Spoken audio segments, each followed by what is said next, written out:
આગામી 26મી તારીખના રોજ વલસાડ જિલ્લાની અંદર વલસાડ જિલ્લા પંચાયત, તાલુકા પંચાયત, ઉમરગામ નગરપાલિકા અને વાપી મહાનગરપાલિકાની જે સામાન્ય ચૂંટણી યોજાવાની છે એ અનુસંધાને જિલ્લામાં કુલ 1157 જેટલા બૂથ અને 732 જેટલી બિલ્ડિંગો છે.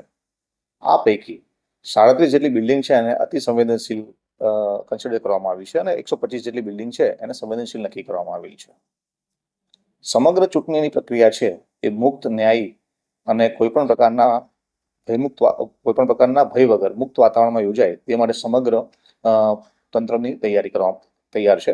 સમગ્ર ચૂંટણી પ્રક્રિયા માટે એસપી તથા 5 જેટલા ડીવાયએસપી, 23 પોલીસ ઇન્સ્પેક્ટર, 43 પીએસઆઈ, 156 જેટલા પોલીસ કર્મચારીઓ, 210 જે નવા તાલીમાર્થી આવે છે એ, અંદાજે 1350 જેટલા હોમગાર્ડ તથા 13 સેક્શન એસઆરપીની ફાળવણી કરવામાં આવી છે સમગ્ર બંદોબસ્ત દરમિયાન કાયદો વ્યવસ્થા જાળવવા આવશે.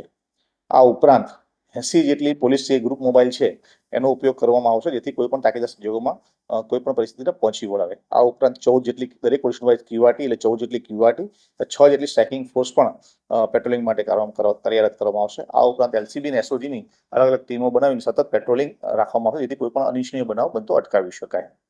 આ ઉપરાંત સ્ટ્રોંગ રૂમ પર અને ગણતરી સ્થળો પર પણ બંદોબસ્ત ફાળવવામાં આવેલો છે.